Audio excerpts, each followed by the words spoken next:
Magandang araw po mga kaibigan. Narito na naman po tayo sa isang pagtatanghal ng tapatan sa Aristocrat. Actually, ito yung siguro one more edition sa June 30. We will have our anniversary. So ngayon, ang pag-uusapan natin reformang agraryo. Ang sabi po ay malaki ang papel ng Department of Agrarian Reform dito, ganun din ang mga magsasaka at iba pa.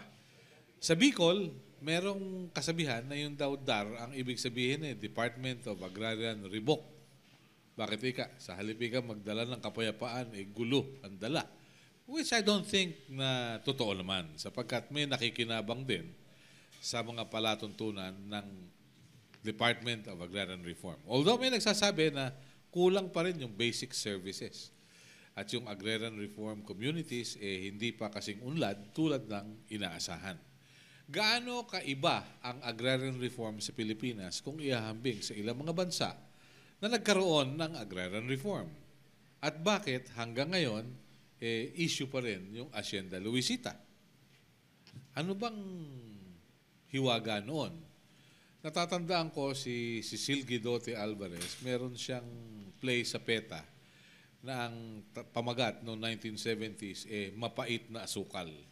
Ito po ay may kinalaman sa buhay ng mga sakada. Na sakada, tonelada, na asukal na nagmumula sa mga pabrika, dugo at pawis ng mga sakada ang pinagmumulan. Yung ba, totoo pa rin hanggang ngayon.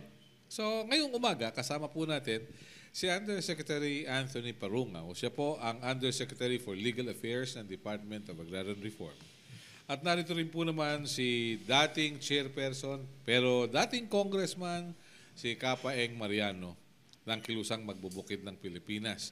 Si Father Edo Garrigues ng NASA, nag-commit na papasyal dito, pero I hope he can still make it. Simulan natin ang talakayan. Siguro, Undersecretary, how different is our agrarian reform with that of other countries who had similar programs? Magandang umaga po sa inyong lahat. Isa pong karangalan po para sa inyong lingkod na makadalo po rito sa araw na ito. Bilang pong pagtugon sa unang katanungan, ang ating pong pagpapatupad ng reformang pansakahang programa sa ating pong bansa ay nakabatay po sa nilalaman ng pangkasalukuyang batas sa reformang agraryo. Ito po ay ang Comprehensive Agrarian Reform Program na sinusugan po ng CARP with Extension and Reform, Republic Act number 6657 as amended by Republic Act number 9700. The program has been going on for 24 years. We are in the last stages of the land acquisition and distribution stage. Almost just around 10% of the remaining alienable and disposable agricultural land remain to be acquired and distributed. In fact, as we speak right now, before the stroke of midnight of June 30, 2014, which is the last day for the acquisition of landholdings, we are, as of May 20, down to the last 88,000 hectares of agricultural land which required the issuance of notices of coverage. Of these 88,000 hectares, only 40,000 hectares are left, which require the issuance of NOCs, the preparation and issuance of NOCs, because the other 48,000 have already been prepared. They have already been sent, and we're just waiting for, as of that date, confirmation of receipt. You will also notice that in the last few days we have had run 8 to 10-page spreads in newspapers of major circulation of notices of coverage. These are services by publication of the various landholdings that remain. And it is the commitment of our President, but by the end of his term, substantially all of these agricultural landholdings would have been acquired and distributed. Ngayon, ano po ba yung pagkakaiba ng programang ito sa mga ibang bansa? Kung ihahambing po natin sa programa halimbawa sa Silangang Asya, ito po ay ang Taiwan, ang Korea, ang China, kahit ang bansang Hapon. Mabilis po ang programa po doon. Ang mga umiiral na sistema ng pinatupad po ang Agrarian Reform Program sa mga bansang ito ay diktadurya, authoritarianismo, Sa bansang Hapon, ito ay nagsimula nung natalo ang kanilang bansa sa pangalawang digmaan, pandaigdigan, at si General MacArthur po naglunsad po nito. Sa bansang Korea naman ay panahon po ng pagkatapos po yata ng gera, Korean War. 1953. Pagdating naman po sa China, ito po ay sa ilalim ng panunungkulan ng mga komunista. At doon naman po sa China ay sa diktadurya po ni Chiang Kai-shek. Kaya po naging matagumpay, mahigit kumulang, ang mga programa po dito sa mga bansang East Asia. Ay mayroon pong teorya na binabanggit po si Mr.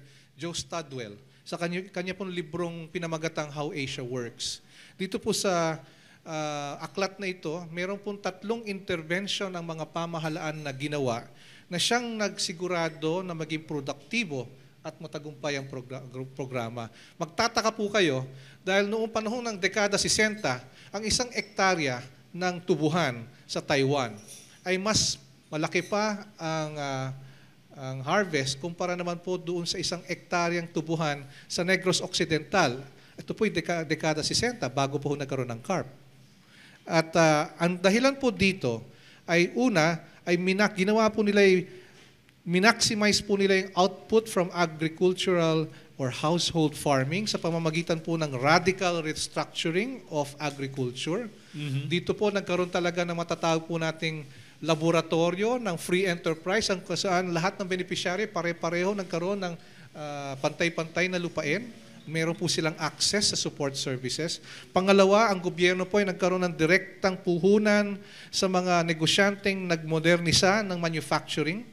This promoted accelerated technological upgrading by means of subsidies based on export performance. So talaga pong in-encourage lahat ng mga negosyante, lalo-lalo na agriculture-based, to tie up their performance in terms of export output. At hindi makakautang kung wala po yung ganung pamantayan sa mga bangko at financial institutions. At pangatlo, diniin po at pinokus ang kapital sa mga talaga namang labor-intensive, small-scale agricultural and manufacturing development. So lahat po ng mga credit policy, lahat po ng financial systems ay tinulak po para po dito. Lahat po ng 3 interventions na yan, yung pag-restructure ng ekonomiyang pang-agrikultural, yung pagbibigay po ng pag-focus ng kapital sa agrikultura at pati na rin po yung pagmamodernisa ng manufacturing na nakabatay sa export, ang siyang tinuturing ni Mr. Studwell at dahilan kung bakit po naging matagumpay. Kung bakit ang Taiwan halimbawa ay talaga naman po napakaproduktibo. Ang bawat 1 hektarya, dahil marami po silang labor at ginawa po nila, ginamit po lahat ng labor para po dito. Diyan po nagkulang ang ating pong programa dahil sa napakatagal na panahon, ang tinutukan po ng pansin ay ang pagkuha at pagsasailalim ng mga lupain. At nakaligtaan po at hindi po kaya nabigyan ng kaukulang pansin at pagdiin, iinto po mga serbisyong pagtulong na kinakailangan po ng ating po mga benepisyaryo sa pamamagitan halimbawa po ng agricultural extension, ng access to credit, ng governance, at iba't iba pang mga bagay, mga pagsasanay. So, yan po ang ating pong sinisimula na po nito nakarang 4 na taon na tugunan at sagutin. At marami na po tayong mga nalunsad na mga programa tungkol po rito. Pero siyempre po, dahil po ang ating pong pangunahing atensyon ay nakatuon dito po sa pagsasailalim ng halos lahat ng mga lupaing agrikultural sa ilalim po ng programa, dyan po tayo halos lahat ng atensyon, lahat ng resources, lahat ng panahon ay nakagugol po para dyan. At yan po ang katayuan ngayon ng ating pong programang reformang pansakahan. Hindi po siya perpektong programa, pero sa pakiwari po ng kagawaran, ito po ay aming pinapatupad ng naayon sa nilalaman ng ating pangkasalukuyang batas. Kapaeng, maraming salamat po, Undersecretary. Kapaeng, tila napapailing ka sa sinasabi ni Yusek. Ano ba yun? Madalas naman kami Nagkatapat. nagkakaharap ni Yusek Parungaw eh. Opo. Alam po ninyo, masasabi po ng kilusang magbubukid ng Pilipinas at ng Anak Pawis Party List na hanggang ngayon ay nananatiling fundamental na problema ng ating mga magsasaka, lalong-lalo na yung ating mga maralitang magsasaka at manggagawang bukid, yung kawalan pa rin ng lupa at kakulangan ng lupa. At dahil nga sa hanggang ngayon ay hindi pa naman walang ipinatutupad na tunay na reforma sa lupa sa ating bansa, kalakhan ng ating bansa, na ang sentral na layunin ay ang libreng pamahagi ng lupa. Yan ang talagang pag tinanong po natin anong pagkakaiba ng tunay na reforma sa lupa sa programa ng reforma agraryo, mga batas sa reforma agraryo na pinatutupad ng gobyerno. Hindi lang itong Comprehensive Agrarian Reform Program under CARP Law and CARPER Law, maging naman yung mga naunang programa at batas sa reforma agraryo. Siyempre kasama na yung Marcos Land Reform, yung Presidential Decree number 27, o yung tinaguriang Tenant Emancipation Decree ng dating diktador na si Marcos. Yun po ang talagang malaking pagkakaiba, yung puso nitong genuine agrarian reform, yung central goal niya, yung libreng pumahagi ng lupa sa bansa. At yung pong sinasabing accomplishment na ng Department of Agrarian Reform na sinasabing mga mahigit ng 4 na milyong hektarya ang kanyang share dun sa naipamahagi ng lupa, kung yan man ay 4.4 o 4.6 million, sinasabi po na mga 2.6 million ay mga private agricultural lands.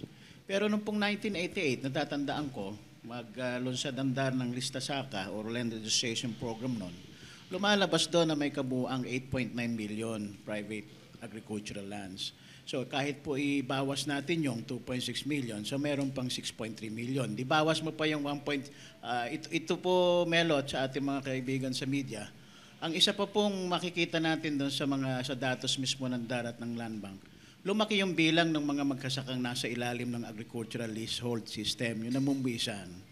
Naakala natin ay itong Marcos Land Reform, itong CARP program ay babasag na sana sa kaayusan ng sistemang pamumuhisan sa ating bansa. Lumaki pa ang bilang ng ating mga magkasakang nasa ilalim ng leasehold system. Mm-hmm. From 550,000 noong 1988, umakyat sa 1.2 million ang ating mga magkasaka na tinatawag na agricultural lessees.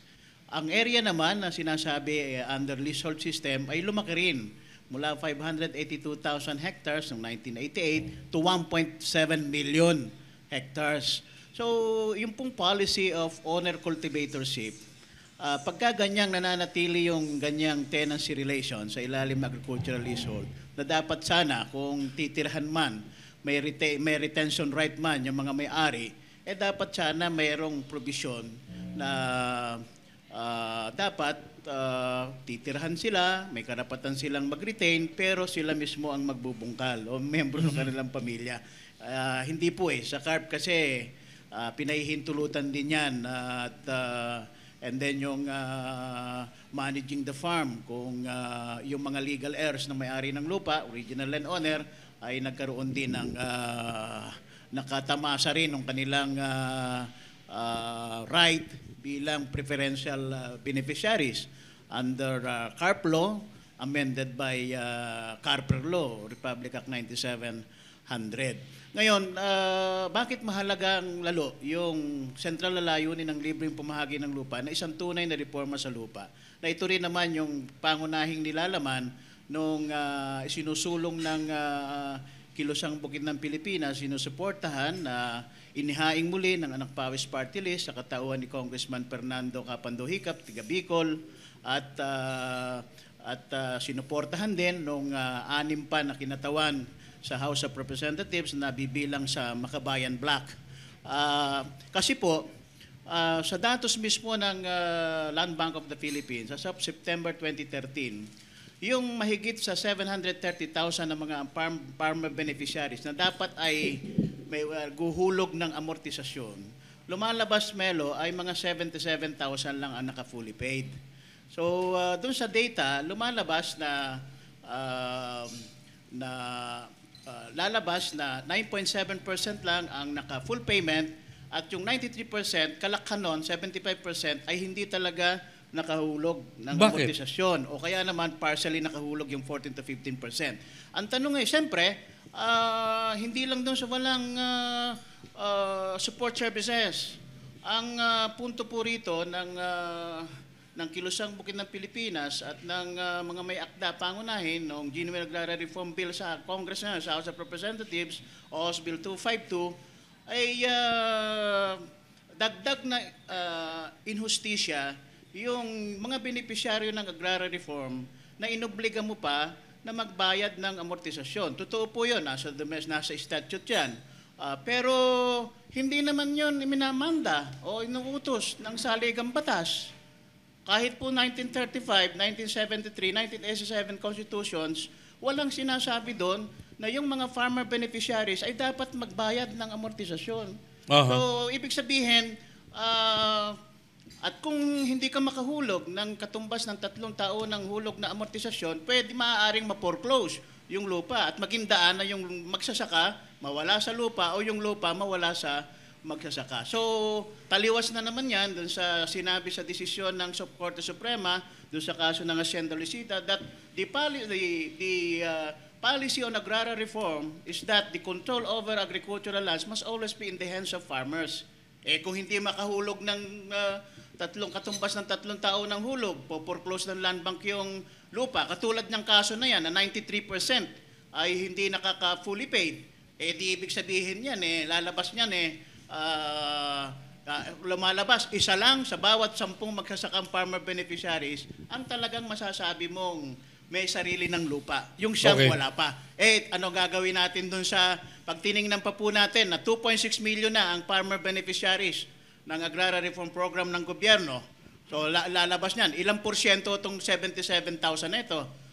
Mahalos lang po yan 2.9%. Gawin mo 3%. So ibig sabihin, sa bawat 100 magsasaka, na benepisyaryo ng agrarian reform ng gobyerno, 97% ay 97 sa bawat 100 wala pa ring sariling lupa at 3 lang yung maaari nating sabihin may sarili ng lupa kasi naka-fully paid. Ano ang gagawin mo ngayon sa 97 per 100? Patatalsikin natin, po-foreclose yung lupa. Anong klaseng land reform yan? Kaya mahalaga po lalo yung pre-land distribution na yan naman kahit sa China, yung mga binanggit na halimbawa ni Yusek Parungaw, yun ang mahalaga kasi dahil yun ang magtutuwid, yun po ang magbibigay wakas dun sa historical social injustice na mula unang dinaranas ng mga magsasaka. Sino bang naghawa,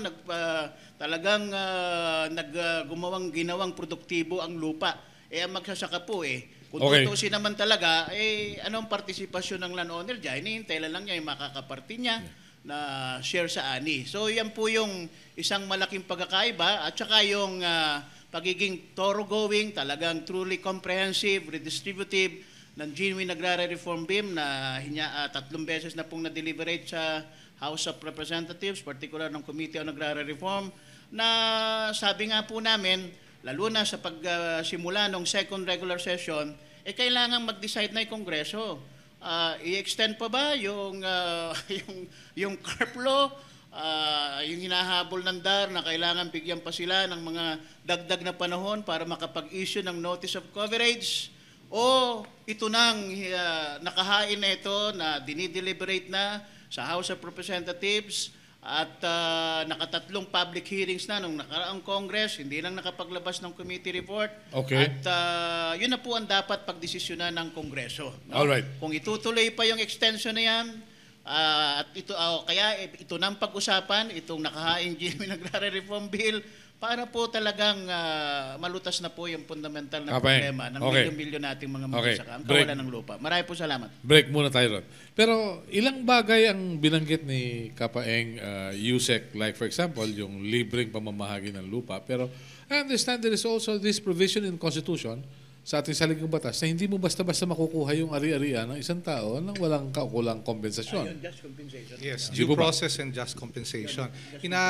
Asahan naman po natin talaga kay Kapaeng na itutulak po niya ang Genuine Agrarian Reform Bill. Yan po ang kanyang matagal na pong adhikain at maituturing siya nga po ang ama ng nasabing panukalang batas. Pero nais ko pong banggitin ang ilang mga bagay bilang pagtugon po sa kanyang mga nasabi kanina. Una, sinabi po niya, ang kawalan ng lupa ay ang pangunahing suliranin ng ating po mga magsasaka. Tama po yan, pero siguro lagay po natin sa tamang konteksto dahil ang nalalabi na lang po nung nagsimula ang taon ng mga lupain na hindi pa po napapasailalim sa reformang pansakahan at naipapamahagi sa ating po mga benepisyaryo ay may gross area, gross po, na 770,000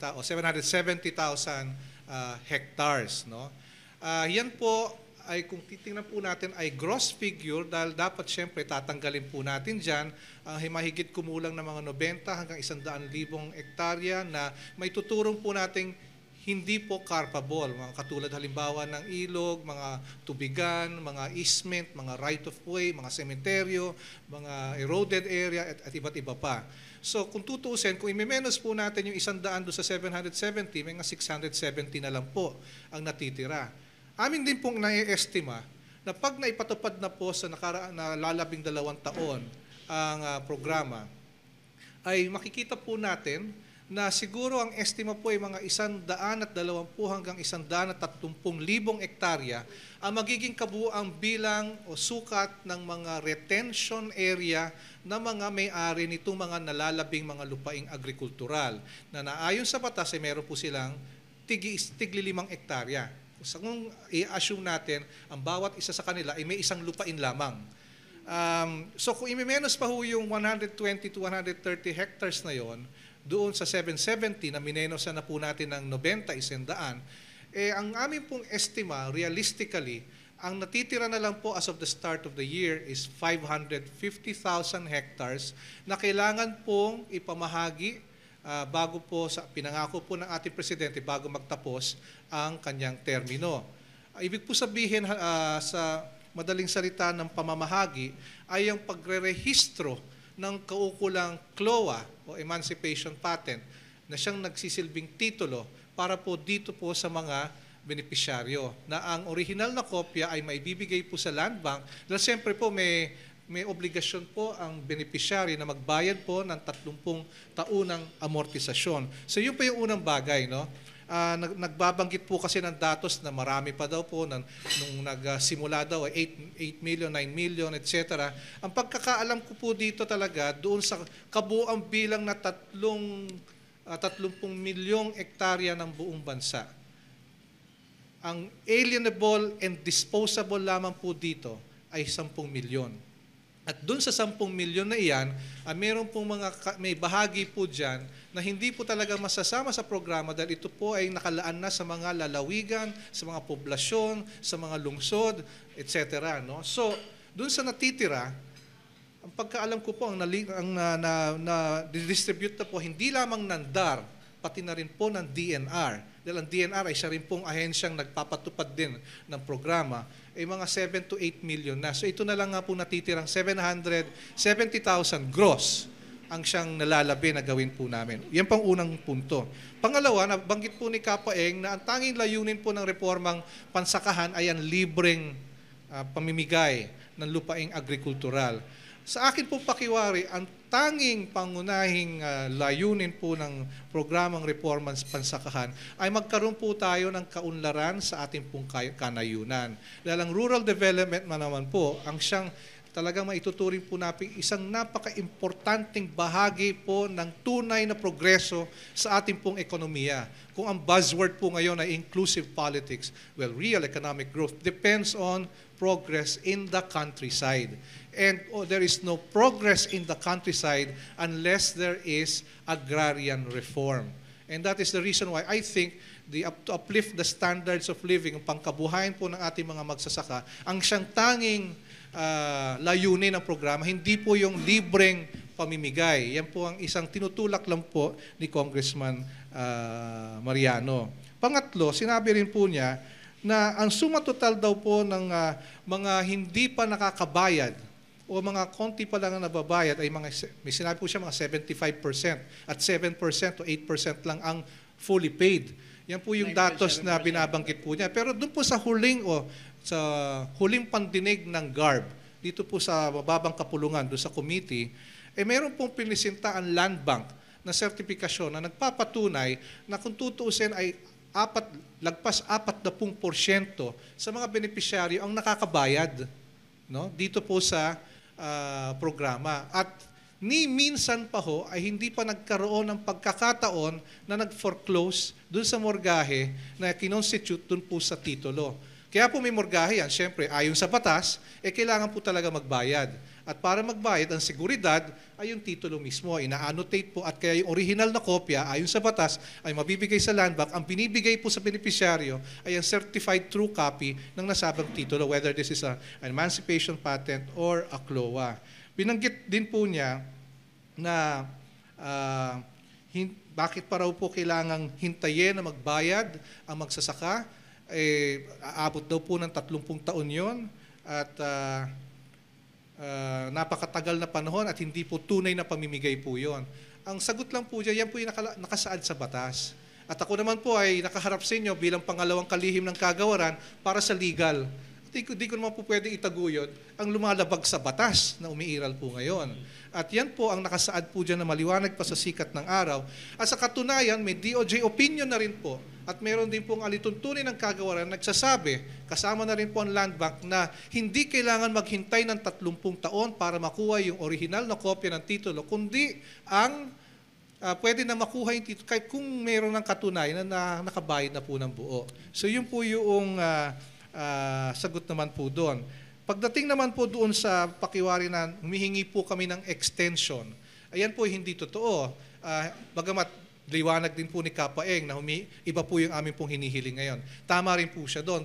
Marami po kasi nagsasabi o nag-aakala ng amin pong panukala na bigyan po kami ng karagdagang panahon, 1-2 taon para mag-issue ng NOC na siyang unang hakbang para mapasailalim ang lupain ay katumbas na rin daw ng extension.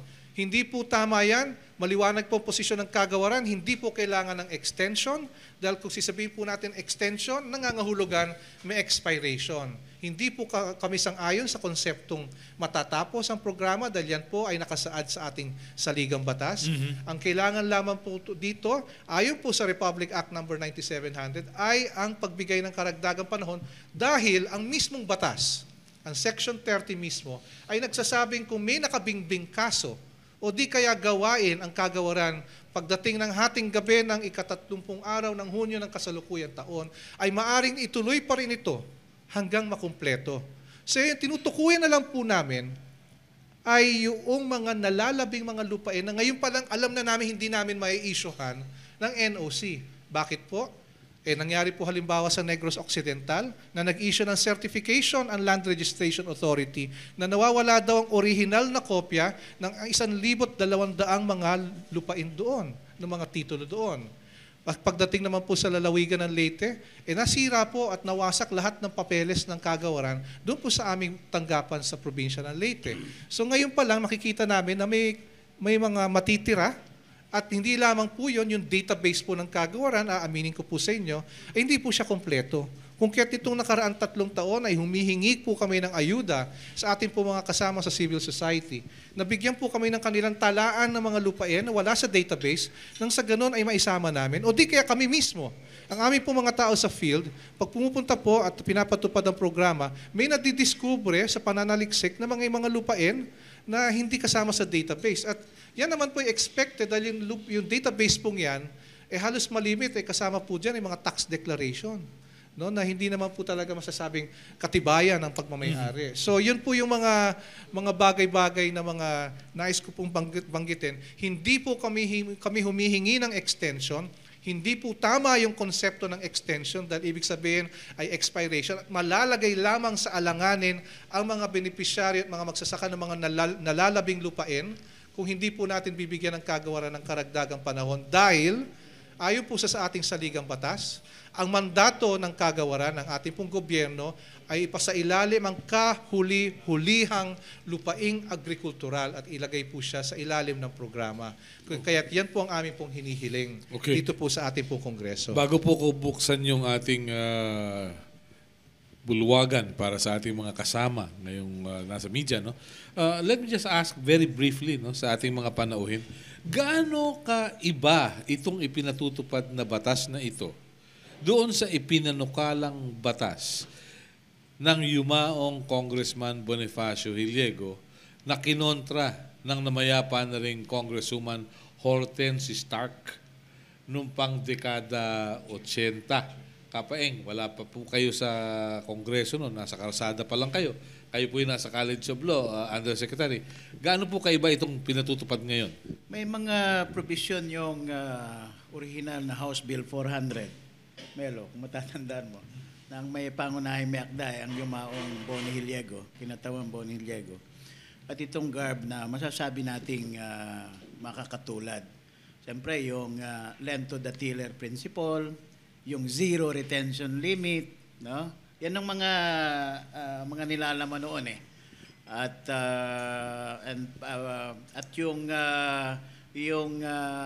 hindi mo yung prinsipyo na hindi mo dapat na bigyan ng mabigat na obligasyon yung magsasakang benepisyaryo. At ito'y pumapatungkol nga dito sa pagbabayad ng amortisasyon. At diyan masasabi ko na ang layunin ng genuine agrarian reform ay mapalaya mo yung pinakamalaking produktibong puwersa sa ating bansa, ang uring magsasaka sa iba't ibang anyo ng pagkasamantala. Papapalaya mo lang siya na isang mahalagang kakakbang doon ay yung sentral na layunin nga ng genuine agrarian reform, yung libreng pamamahagi ng lupa. Kasi hindi naman po pwedeng yung dating, yung lumang tipo ng feudal land rent, no?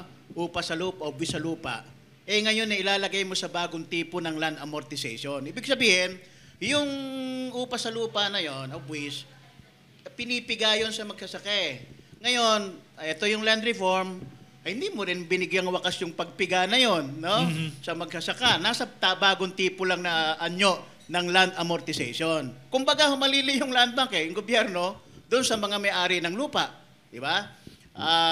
Doon nga sa lumalabas na data ng land bank mismo, kung i-average mo yung gano'y naging landowners compensation ng mga 83,000 landowners doon sa kanilang lupang na ipailalim sa reforma na 1.3 million hectares, nasa average meron ng 500,000 each Itong 80 ang tinanggap at dapat matanggap ng 83,000 landowners. Okay.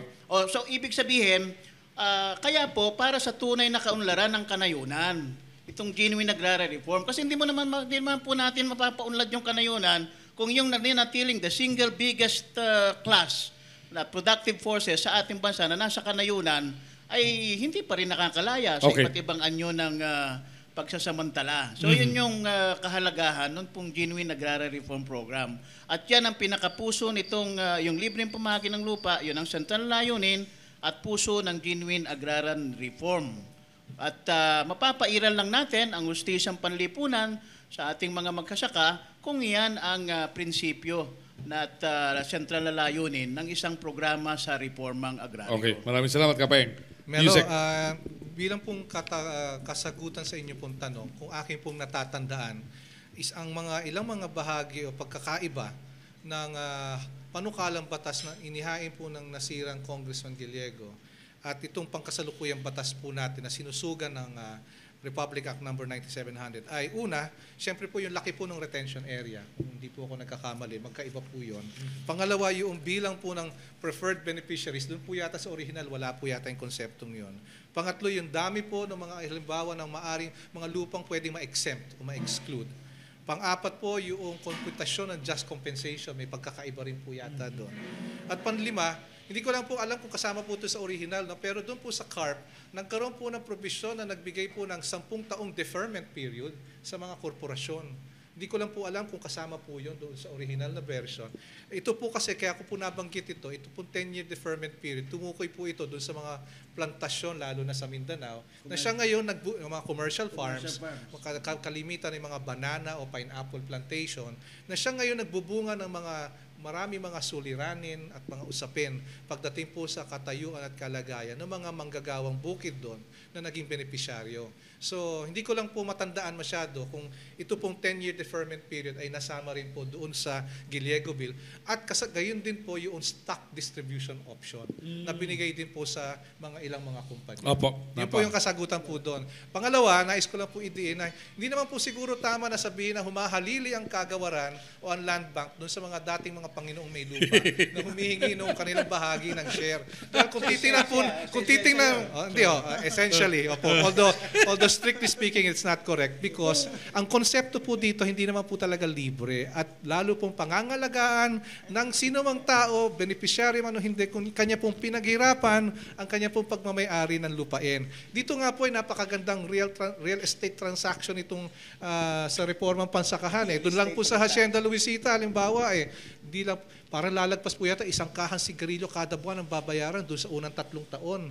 Dahil nga po may komputasyon po ito, may affordability clause, pagdating doon sa unang 3 taon may diskwenta, pagdating doon sa pang-4 at pang-5 taon may diskwenta, at tapos 30 taon pa yung pagbayad. So, Okay. Hindi po maaring itumbas yung share ng harvest doon sa annual amortization ng na umiiral po ngayon. Pero Alright. sandali lang bago yung tanong. Sige nga. Mukhang mainit na. Kawali natin. Si Yusek Parungo na mismo nagsabi yung ito real estate transaction. Hindi talaga social justice measure, no? Teka, you're putting words into my mouth. Okay. Easy. Alam mo, Melo, itong kakaibahan itong GARP dun sa existing agrarian reform laws, yung CARP, as amended by Carper Law, o kahit PD 27. Ito kasing definition ng agrarian reform sa CARP, walang katulad ito sa buong mundo. Kasi ang definition ng agrarian reform sa Comprehensive Agrarian Reform Law 1988, hindi lang physical land distribution. Nilagay doon and other arrangements alternative to distribution, yung distribution of land, like SDO. Yan po alang katulad ditong yung CARP law na ito, itong CARP, no? Ito ibig sabihin, hindi ito ang universal concept ng agrarian reform. Ang isa pa, yung agricultural lands dinefine, siyempre, ito yung mga lupain na natataniman ng iba't ibang pananim, ganyan. At not classified as commercial, industrial, and residential, at saka iba pa, no? Itong pag-define kasi ng agrarian reform na sinama yung non-land transfer schemes, ano na yan kung tutuusin, bangga dun sa provision na rin ng konstitusyon na yung mga magsasaka at manggagawang bukid, sinasabi doon, ang agrarian reform ay patutupad, ay nakabatay, founded on the right of farmers and regular farm workers who are landless to own directly and collectively the land they till. Pero pagka non-land transfer scheme na, no? Leaseback arrangement man yan, no? Yung mga umiiral na corporative doon sa Negros at joint venture, no?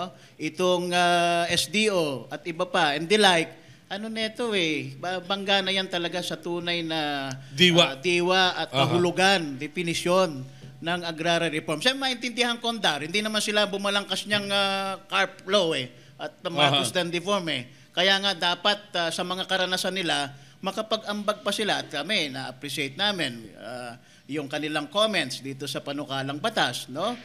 Dahil yung implementing agency, ang DAR, mga tauhan ng DAR, may mayamang karanasan din yan sa pag-iimplementa. Anong nakikita nilang mali sa provision ng anong mga butas na ginagamit ng mga landowners para makaiwas, maitakas nila yung kanilang lupain. So, malaking bagay po yan Kaya kahit magkaibang posisyon ngayon, hindi ako sasawa ang kausapin itong mga taga-DAR No? Hindi lang si Yusek Karungaw kahit si Secretary De Los Reyes at yung mga kawani mismo, yung nasa field na mga tauhan ng Department of Agrarian. At sa GARP, Melo, ang DAR hindi ma-abolish, ang DAR hindi ma-rationalize. Andun may provision to augment pa ngay personnel ng DAR para ma-implementa sa nalolooban ng 5 taon itong genuine agrarian reform. Maraming salamat po. Sige po. Agree- Short rejoinder bago tayo magbukas. Hindi po ito rejoinder. Agree po ako sa sinabi okay. ni Kapaeng. Katunayan, nagbigay na nga po kami ng aming position paper at ang aming po mga komento sa napakaraming probisyon ng kanila pong panukalang batas na kasalukuyang pong tinatalakay sa Kongreso. Sa pakiwari po namin, napapanahon na talakayin muli, tingnan muli ang ating pong programa nang sa ganun lalo pa ho itong pagandahin. Yun nga lamang po, pagdating po doon sa panukalang batas sila Kapaeng, medyo masalimuot po dahil may mga iba po mga komento po namin ay tinuturo po namin kung ano po yung mga usaping pangsaligang batas ang kailangan pong matugunan nang sa ganon ay maipasa po ang nasabing panukalang batas. Pero gayon po, para po mapaganda, mapalawak, matulungan po ng husto ang ating po mga benepisyaryo, ang ating po mga magsasaka at manggagawang bukid, ay handa po ang kagawaran na makipag-ugnayan kahit kanino para po dito sa layuning ito. Very well. All right. I-recognize muna natin, sir, si Kwan. Kaibigan natin mula sa WIZ, please. Ito ang tanong na ako kay Kapaeng eh. Naging mambabatas ka rin eh. Ba't hindi na lang natin gayahan para madali? Makakuha tayo kagad ng lupa. Bakit hindi natin gayahin yung isang senador na pag pinorsunada niya yung isang sakahang lupa, napakalawak, napapagawa niya kagad ng mga titulo. Ba't hindi natin gayahin yan? Sino yan? Ganun ba yun? Tayo mga magsasaka, lumalaban tayo ng parehas. Itong mga mambabatas na ito, pag kinursunada yung lupa, berada kagad, kasapakat yung DNR, kasapakat yung LRA. Ang bilis, Kapaeng. Sumuturuan kita kung paano eh. Ginagalang ko yung pananaw ni Aya, no? Alam naman ni Yusek Parungaw, ano, isa sa provision nung GARB, yung hinggil sa mga tinatawag na solid land holdings. Yung mga lupan talagang nakuha sa, sabihin na natin, hindi naman maituturing na valido o nasa proseso talaga, no? Kasi ang mga magkasaka, historically naman yan eh, na yung kanilang mga hinawan at ginawang produktibong lupa, sila biktima ng pangangamkam talaga eh. Walang kaproseso talaga yon. Dito sa GARB, mayroong mga solid land holdings na dinidefine, kinakategorya, mga lupain yan na nakuha through fraud, deception, intimidation, use of force and violence, etc. etc. Yun naman, may proseso ng pagdidetermina, no? At dardi naman ang doon, unang inaatasan para isagawa yung proseso at maganda makakatulong ang DAR paano pa ba pino yung yung proseso niya para hindi sabihing arbitraryo o confiscatory, no, yung ganong proseso. So ibig sabihin, ito yung panukalang batas, tumutugon sa malaon ng kahingian ng mga magkasaka para magkaroon ng sariling lupa, no? Pagdating dun sa tinatawag na yon ng mga solid holdings, may proseso pa. Pero historically talaga, yung mga lupang ang mga magkasaka nagyaman yan, kinakamkam ng walang kaproseso. Ngayon, kaya maintindihan ko yung nasa sa isip mo kung paano mapapabilis. No, kaya lang, siyempre, usapin niya ng, siyempre, ang mga magsasaka talagang kung makakaipon ng lakas at kapangyarihan, no, mas magiging malakas yung pagtutulak, pagsusulong ng ganitong klase ng programa sa reforma agraryo. Isang tunay, thoroughgoing, truly redistributive, and liberating agrarian reform program. Pinag-uusapan natin yung agrarian reform. Naalala ko eh, noong panahon ni Marcos eh. Ang isa lang na naagawan niya ng lupa na ibinigay sa mga magsasaka, si Nora Honor sa Bicol. Yung property ni Nora Honor na 50 hectares, kinuha ng administrasyon Marcos, ibinigay daw sa mga magsasaka. Pero yung mga kita naman natin na malalaking lupain na pag-aari ng mga medyo tisoy ng konti yan at kayang maglikha ng isang politiko, hindi ginagalaw eh. Nabanggit nga ho pala kanina ni Sekretaryo problema rin sa lupa, no? Kasi meron kayong binibigay kayo sa DAR. Naalala ko yung lupa rito sa may Laguna eh. Noong panahon ni Cory, naibigay sa mga magsasaka yung lupang yon. Naibigay. May kung ano mga dokumento eh. Okay. Pagpupo ni Erap, binawi. Binawi yung lupa doon sa mga magsasaka. Dahil may titulo raw pala. Kinuha ng administrasyong yon nang hindi binayaran yung totoong may-ari, kaya nang dumating yung tamang panahon, binabawi ngayon ang naapektuhan mga magsasaka. Kaya nga sinusultat ko na kanina kapaing eh. Pagawa na lang kagad natin ng tol. Uso naman ngayon yung mga titulong putok sa buho eh. Hindi, pag sinuri mo, hindi naman, walang mother title na pinagalingan eh. Hindi kaya ni Kapaing yun. Hindi kaya. Hindi naniniwala si Kapaing sa putok sa buho. Kayo po, Yusek, bakit nagkaganon? Ayun, yan Mga tanong. titulong putok sa buho. Komento lang po doon sa unang punto. Napakahalaga po sa punto de vista po ng pamahalaan na lahat po ng gawain po ay naayon po sa batas, inoobserbahan po yung due process at base po sa merito at sa ebidensya. Kaya po sa napakatagal na panahon mula po nang nagsimula kami manungkulan, naakusahan nga po kami at ang aking pong kalihim ng legal conservatism.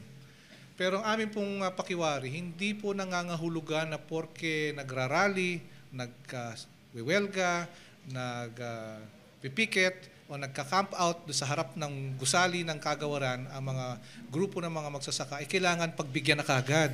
Importante po rito, kung kunyari, halimbawa, kaso, dapat ang desisyon doon ay nakabatay po sa batas at batay rin po sa ebidensya. Kung pagbibigyan po dahil po sa emosyon, dahil nga po gusto lang po na matanggal sila sa harap, at pinagbigyan, malimit ang nangyayari po na babaligtad po yung desisyon pag-apela po sa Court of Appeals o sa Supreme Court. So para lang po natin binigyan ng false hopes. Kami po, ako po, mapagmamalaki ko po lahat po ng naging desisyon po namin ngayon, itatayo ako po yung lisensya ko bilang abogado, ay hindi po mababaligtad.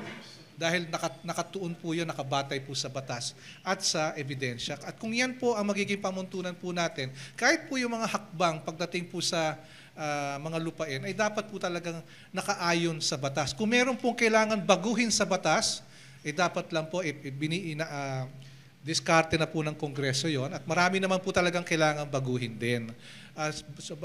Pero habang hindi pa po nababago, mahirap po naman po yung baka nagsushortcut po tayo, mababaligtad din po. At kawawa rin po yung ating mga kawani, malamang kakasuhan din po sila ng mga Panginoong may lupa. Importante May kalalagyan yan. Ombudsman yan. Sigurado po yan. Ako nga po, kasalukuyan, may isang ombudsman case din.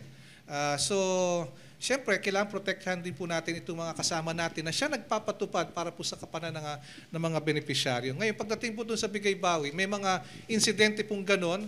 Siguro po sa pagmamadali ng mga naunang panahon ay hindi po nila naisip na may titulo pala, may kakulangan sa pananaliksik.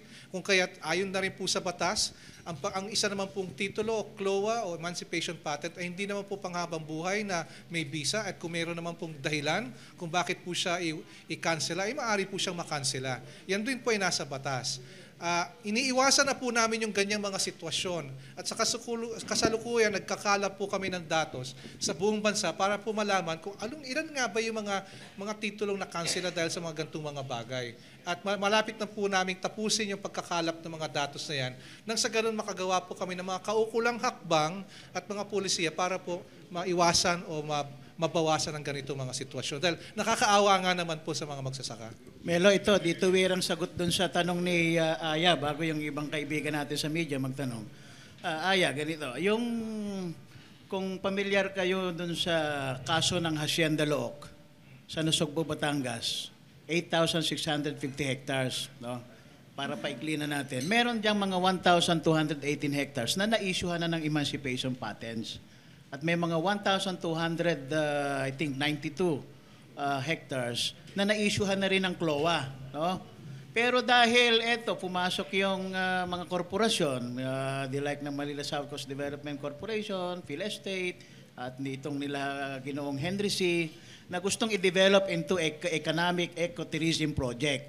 Pero dahil naniniwala yung mga magkasaka na hindi naman po pwedeng yung kanilang lupang sinasaka na kinover na ng land reform program nga, no? May isuhan na ng emancipation patents at saka 20 certificates of land ownership award. Ang problema at masakit doon, mismong andarang bumawi ng mga inisyu na yon. Dahil actually, mabuti naman yung Supreme Court niremand itong kaso sa Court of Appeals, no? Pinanghawakan niya, sabi niya, hindi naman pwedeng ma-dismiss yung petition ng mga magkasaka sa usapin lang ng teknikalidad. No? Dapat, desisyonan niyan sa merito ng kaso mismo. No? Kaya pending yung kaso. Pero yung mga magkasaka, nakaposisyon dun sa lupa. Kasi sabi nila, pagka kami pumayag dito sa ecotourism project nito na tatayuan ng 4 na golf courses, magiging mabuti pa yung bola ng golf na pag pinalo mo, may tiyak na butas, nakasisidlan, no? Kung mapatalsik sila sa lupa, no? So kaya kiniit nila yung baka walang butas na kalalagyan sila, no? Kaya ang kanilang sa pamagitan ng isang organisadong paggigiit, yung kanilang karapatan na manatili, pinakita nila at hanggang ngayon ay nandun sila. At may organisasyon sila, yung Umalpas Ka. No? Umalpas Ka. So, ibig sabihin, yun, virtually, kung naigigiit nila yung pananatili, so ibig sabihin, hindi nagagawa ng mga mangangamkam ng lupa ngayon, kahit sabihin pa nilang may titulo sa kanila, yung karakarakang mapapatalsik yung magkasaka. Doon pinakita nila, may kapangyarihang pampolitika sila, bunga nung kanilang pagsasama-sama, pagkilos, para igiit ipagtanggol ang kanilang karapatan sa lupa. Okay. 8,650 hectares yun. Yes, please. Pakilala po kayo at ang inyong organisasyon. Ako si Kaabner Apuang, na kolumnista ng Hataw, People's Mirror at iba pa. Sa Oo nga pala, no? Kapaeng. 4 na taon na ako sa California. Doon, pag sinabing farmers, mayaman. At doon, bakit yung hindi natin bilang congressman, kayo, Kapaeng, yung subsidy, doon, ultimo sa taxi driver, may subsidy. Dito, ang magsasaka, kawawa eh. Subsidy, bakit dibigyan ng gobyerno? Total nangyayari, nabanggit nga ni Paring Aya kanina eh. Alam ko istorya, nagpapakamatay yung C5. Dito sa Dangari Boulevard eh. Ang dami anomalya na nakaraan nga eh. Ay, hindi ko nababanggatin. Mambabatas ha. Tapos taxpayers money ang ginamit. Dumaan lang South Bend, biglang liko, expropriation na kaya na. Kaya minsan tapatan yun. Congressman, saludo ko sa inyo. Yung bilang congressman KMP chairman, gumawa kayo ng pilitin yung gobyerno. Total, dahil magnanakaw dyan eh. Di bigay na lang yung subsidy. Subsidy sa mga magsasaka. Totoo po yan. Kailangan po yung subsidyo sa ating mga magkasaka, lalo na yung production subsidies. At alam po ninyo, dito sa buong Asia, ang Pilipinas lang ang naniningil ng irrigation service fee. Ibig sabihin, kung gagawin mo, sasagutin ng national government, yung at gagawing serbisyo talaga yan sa mga magkasaka natin at mayroong pondo talagang nakalaan kapwa dun sa generation of new areas at repair, rehabilitation, restoration, and maintenance ng existing irrigation facilities, ma-expand yung ating harvested area for rice. Totoo po yun na alam po ninyo, kaya kawawa yung agrikultura natin ngayon dahil lalo ngayon, magdadalawang taon na sa December 14 sa Enero 2015 yung pagkakapaloob ng Pilipinas sa World Trade Organization. Totoo po yun na napakalaki ng mga subsidies, kapwa, production, subsidies, domestic support, export subsidies ng mga bansang malalaking industrial capitalistang bansa tulad ng Estados Unidos. At yung sa atin naman, maliit na nga, halos hindi na maramdaman. Kaya po yung mga magkasaka natin, wala po halos talagang natitira na. Kaya ako nabanggit ito, Congressman. Noon ang dating ko sa Amerika, 1983, talagang nagtrabaho ko sa farm, picking grapes, apricot. Almost 1 year akong nagtrabaho sa Sacramento, California. Naranasan ko. Pero doon, pag sinabing farmers, makakita mo farmers, mayaman. May farmer na mayaman dito. Yun nasa Cordillera. Marijuana tanim. Yun na nga. Yun, di po ba? Maraming salamat po, Congressman. Maraming salamat din po. At gusto po natin na talagang dumating yung araw at di dapat katagalan yon na yung magsasakay tatawagin talaga at ipagmamalaking magsasaka. Hindi magsasako na lang. Ay, magsasako, iba usapan yan, packaging. Pero gaano po kalaki ang papel ng Kongreso sa pagpapalabnaw ng batas? You know? I came across a book entitled Power Play na ang sabi, pag merong panukalang batas na napakaganda at yung vested interests doon sa legislatura ay papasok, paglabas noong amended bill, hindi mo na makikilala. Kayo po abogado, Yusek, maganda yung alituntunin ng panukalang batas, pero paglabas iba na. Ano po ang inyong pananaw? Ang aking pong pananaw dyan ay ganito. Sa isa pong lipunang demokratiko, hindi po maaaring mangyari na ang orihinal na tinangkang bersyon ng batas ang siyang lulusot.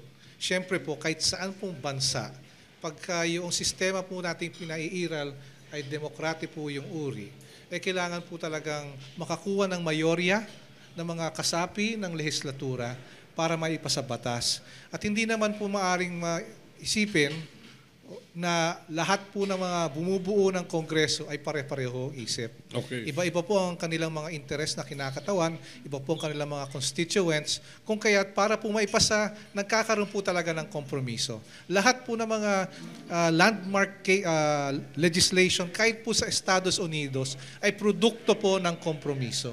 Kung kaya't dahil po dyan, iyan po ang ating sitwasyon na kinagagalawan. Ang ganito pong sistema na kung saan ang batas ay produkto ng kompromiso. Kadalasan, nalalabnaw, minsan, napapaganda, depende po sa sitwasyon. At hindi naman po siguro maganda na palitan po natin yung ganong sistema dahil dapat lahat naman po ng bahagi po ng ating lipunan ay may kinatawan din naman po sa ating po mga policy making bodies. Ang pinakamaganda nga po dyan ay lahat po ng mga sektor ay magkakaisa hanggat maaari na tungkol sa mga hakbang na tutugon sa mga usapin at mga problema at suliranin ng ating lipunan. Pagdating naman po doon sa usaping subsidiya, agree po ako dyan, pero siguro po lalo na sa katayuan ng ating bansa ngayon na sa napipintong integration sa ASEAN, kailangan po talagang tulungan ang sektor ng agrikultura sa ating bansa. Having said that, however, I do not believe that subsidy should be a way of life, that should be a permanent policy, that because otherwise it will breed over-reliance on handouts or assistance from government. I would rather that this gradually be replaced by a system of incentives so that farmers with entrepreneurial skills and instincts can be rewarded with their efforts and not just barely maintain a standard of living. That's the kind of agricultural situation I'd like to see, having farmers similar to farmers of the US in the Midwest with their own equipment, using their own iPhones to check the commodities or futures markets, using their laptops or their iPads at home to come up with contracts that with their electronic signatures forged over the internet. So much so, and that they can get assistance very, very easily from either the local government or from other farmers as well.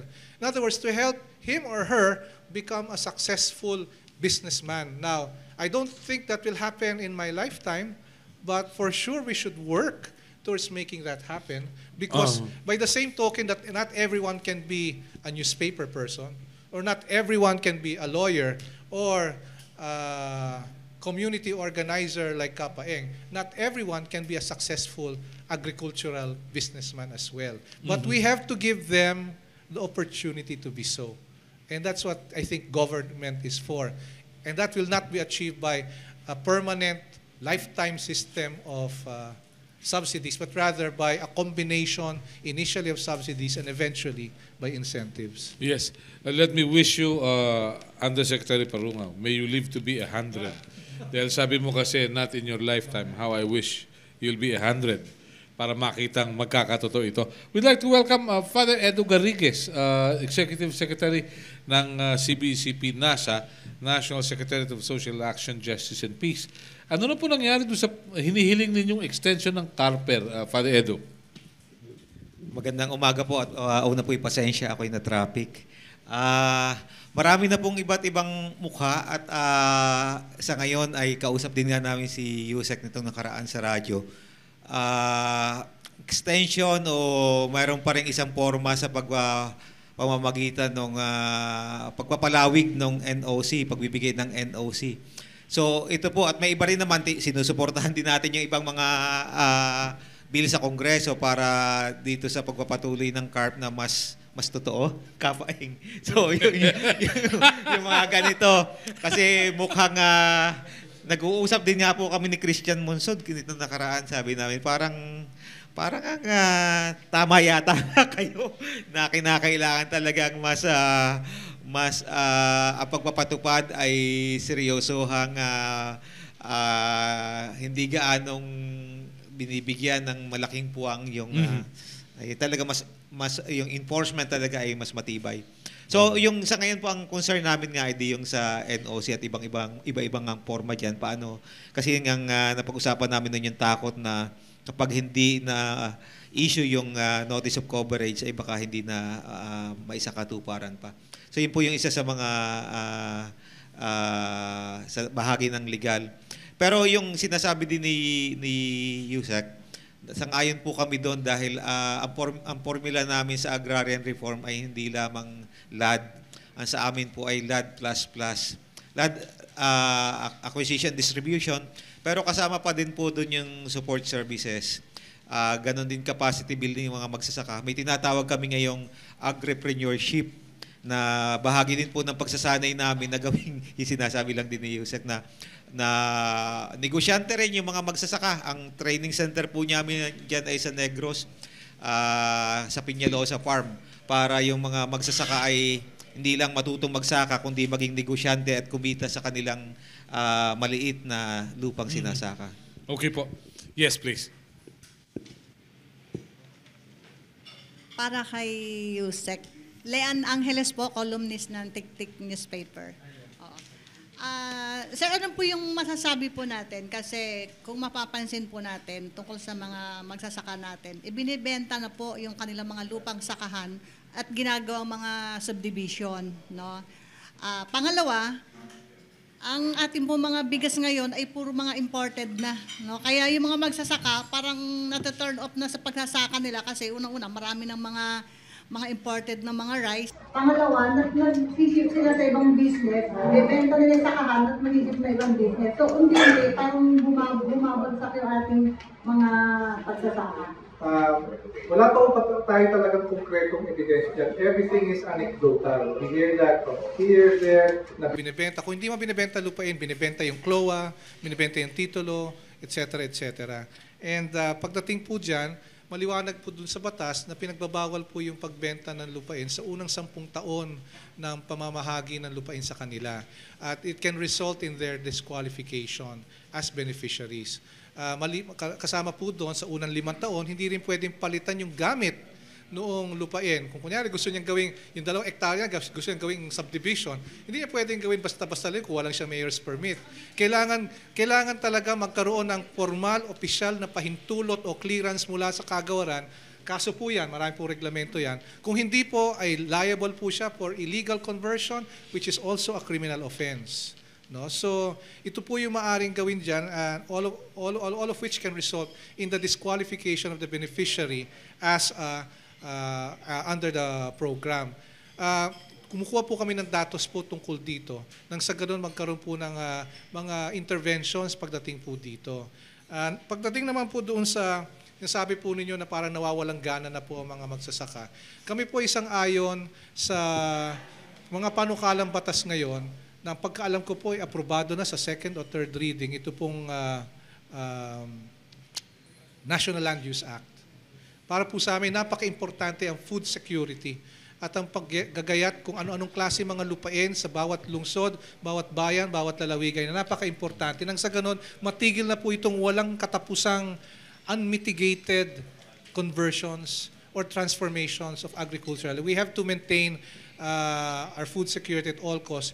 At sa pangkasalukuyan, nais ko lang pong idiin na sa ilalim ng batas, mahigpit na pinagbabawal ang pagpapalit ng gamit o conversion ng mga lupain kung ito po ay may tubigan o di kaya ay paksa ng isang tubigang proyekto. Kung ito'y irrigated or irrigable, kasi hodang gustong proyekto, expressway o anuman, hindi po pwede. Hindi po siya maaring ma-convert. At kailangan po lang pagtibayin yan pagdating dun sa hanay ng mga lokal na mga pamahalaan, pagdating sa kanilang mga land classification, ordinances, pagdating po sa kanilang pagpapatupad ng mga ordinansa o mga mayor permit na lang pag-issue nila. Dahil magtatahakin lang po natin ang NLEX, makita po natin marami ng mga ginagawang subdivision, di umano sa mga dating mga lupaing agrikultural. Mga palayan. Malimit po dyan, although we don't have the complete data, ang basihan lang po nila ay mayor's permit. Ha? Mayor's permit lang. Hindi po humihingi ng pahintulot sa kagawaran yon, no? And that is why, even though merong anti-conversion task force sa lahat ng antas ng gobyerno, at meron din pong alituntunin ng kagawaran pagdating po sa conversion, kailangan din pong kasama din po nito yung pangpamalawakang klasifikasyon ng mga lupain sa bansa. This can be achieved by the National Land Use Act. At pangalawa, yung pagtutok sa mga mayor at sa mga governor pagdating po sa mga pag-issue ng mayor's permit. Dahil Hindi po dapat mapanagot din yung mga local government units? Dapat din po. At sa katunayan, meron po kami mga na-enkwentro mga kaso, nagpapapalit ng gamit pero inumpisaan na. Premature conversion yun. Ang ginagawa po namin doon sa mga kasong yan, nire-refer po namin sa DOJ for possible prosecution. Hindi niyo ba ino-ombudsman kagad yung mga mayor na gano'n? Hindi, kailangan po dumaan po sa proseso yun. So kaya nga po ine-endorso namin sa Department of Justice. Because under the National Task Force Against Illegal Conversion, ang isa sa mga bumubuo po niyan ay ang kagawaran ng katarungan. Okay. Ibang proseso naman yung nasa agriculture, ano? Iba yun? Alin pong sa agriculture? Yung proseso sa agriculture. Sabi niya kasi hindi na viable. So, dahil may mga... Kasi kung hindi na po viable talaga, kunyari, heavily urbanized na yung lugar at hindi na natatamnan at mayroong mga pagsusuri, mga testing na nagpapatunay na hindi na siya, wala na yung soil fertility nun, ay maaari maging basihan yan para sa isang aplikasyon para ipapalit yung gamit or conversion. Pero hindi nangangahulugan na porke hindi na ginagamit or inabando na, ay hindi na siya agricultural. Maaari pa rin po siya maituring na agricultural na lupain. Okay. Pero kailangan dumaan sa proseso yan para po mapag-aralan at ma-evaluate ng kagawaran. Sabi po kasi ni Aya, iba yung proseso dun sa agriculture. Anyway. Parang yung tinutukoy yata ni Melo dun Kasi ang agrikultura, naging dalawa pang may secretary ka na for food security and agricultural modernization. May secretary ka sa DA mismo. Doon sa Office of the President, siyempre sa katauhan ni Sec. Kiko Pangilinan. Hindi nga malaman kung anong qualification daw na. Bakit napunta ron At hindi ho yata makita din yung opisina kung saan. Yung sa DIA. Sa ilalim ng MRT. Prosec Alcala, no? Tumaas yung presyo ng bigas, tumaas din ang presyo ng bawang, luya, at iba pa, no? Sabi tuloy ng marami na rin natin sa ating mga magkasaka, parang may ibang kahulugan na rin ng APMA, hindi na Agriculture and Fisheries Modernization Act, Melo. Alcala, Fleta, Manyalak at Agawin. Ganun. Parang taga-Quezon yun. So ibig ko po sabihin, sagot ko lang doon sa yung food security. Alam po ninyo, makikita nyo naman, wala namang kulang sa supply ng commercial rice. Sabi naman ni Secretary Prosi doon, wala naman daw, ang wala lang ay yung presyo ng NFA, yung NFA price daw, pero yung NFA rice hindi nawawala. Pero hinahanap din no? May kaugnayan talaga doon sa support ng subsidyo, lalo na sa produksyon. Kung susuportahan lang yung ating produksyon ng palay at bigas, bilang pangunahing pagkain butil ng ating mamamayan, kakayanin nating maging makalikha ng sapat o labis pa sa pangailangan ng ating mga mamamayan para tunay na makamit yung sariling kasapatan at kasigurahan sa pagkain ng mamamayang Pilipino. Ang talagang isang masasabi nating salik kung bakit nagwawala yung presyo ng commercial rice na hawak nitong malalaking nasa industriya, tawagan na nating kartel sa bigas na ayaw naman tawagin ng gobyerno, no? Na kartel, baka raw sila makasuhan. Dahil po sa pag pinag-usapan natin yung locally produced palay o rice, wala pong gano talagang nabili ang NFA nitong nakaraang anihan. Paano po makakabili? Nananatiling 17 pesos per kilo ang support price. Sa bukid, doon sa Nueva Ecija po, sa amin doon sa Quezon, ang bili doon sa bukid, Tetracer, 19 pesos Melo per kilo. ang NFA support price 17, dadalin mo pa sa bodega, kailangan 14% ang moisture content. So and then nag-i-exist po kasi yung policy. Hanggang sa ngayon, na inadapt ng kasalukuyang gobyerno Aquino, yung policy ng dating president ni GMA, na NFA as buyer of last resort pagdating sa farm gate, and NFA as seller of last resort pagdating sa domestic rice market natin. So kaya nagiging dependent ngayon sa importasyon, na ang kalakhan ng darating na parte na ini-import aya na na 800,000 metric ton, darating daw yan sa August pa. Kaya wag naman sanang masundan pa yung pagtaas ng presyo ng commercial rice dahil Melo, wala naman talagang price regulation and price control. Pag-uusapan po natin ay commercial rice dahil buong anong patakarang deregulasyon. No? Okay.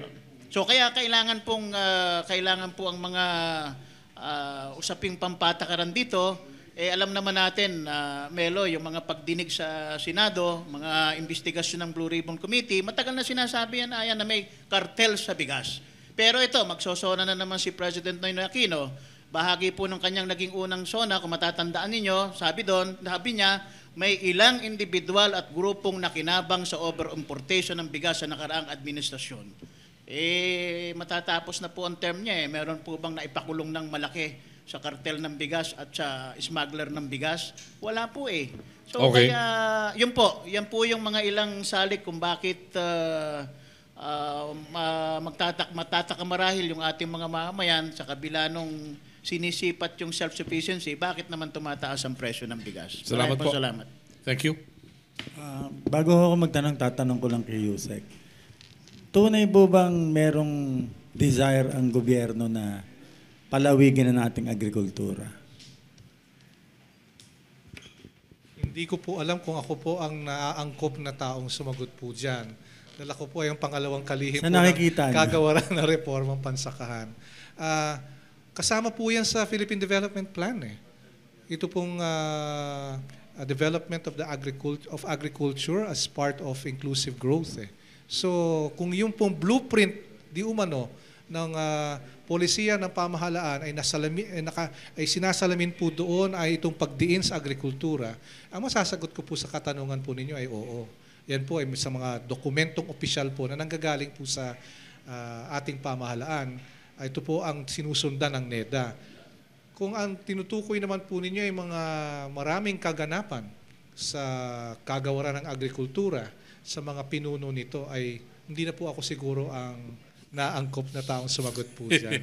Follow up lang po. Kasi nabanggit ninyo sa United States, mga farmers, kasi ang alam ko, karamihan sa kanila, salin lahi na yung mga yan.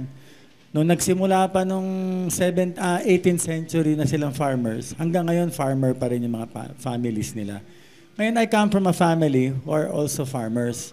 Kanya lang, yung sa amin, ancestral domain. Kasi sa kami, Ifugao Rice Terraces. My rice comes from Ifugao.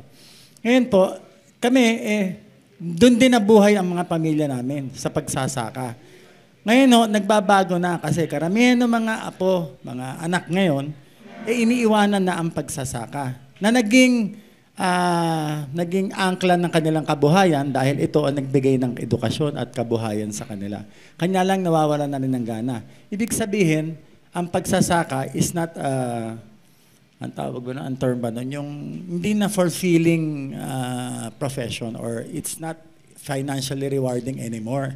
So, it means to say, kung ganyan ang pagbabatayan natin, government has failed to strengthen and consolidate and enhance agriculture in our country. But we should realize that the Philippines is an agricultural country, not industrial. Walang industriya pag walang agrikultura. I agree. In fact, I also agree. Just before I comment directly, the American experience is not uniform. You have individual farmers in the Midwest with large acres of land holdings. On the other hand, in the traditional South, you have plantations. No, so it's not exactly common basis for policy formulation. That's one. Number two, yes, it appears that farming may no longer be considered by some of our youth as an attractive option. That is the challenge of government. And that is the reason why, if you look at all the other governments in the world, if there's anything, any agency that has to do with land, whether it is acquiring it, changing ownership, resolving disputes, issuing titles, and the like, or surveying it for that matter, the best practice you see is that there is only one agency dealing with land anywhere else in the world. Well, the very most two. In the Philippines, however, you talk about land, you talk about courts. When you talk about adjudicating cases, like constitution, correction, reversion, etc. Or, if it's not the courts, you're talking about DAR, or DENR, or NCIP. If you talk about acquiring land, there are three agencies, DAR, DNR, NCIP. You talk about surveying, you're talking about DNR, you're talking about LRA, you're talking about titling, that's LRA too. Although, nag-i-issue rin ng titulo ang DAR at ang DNR.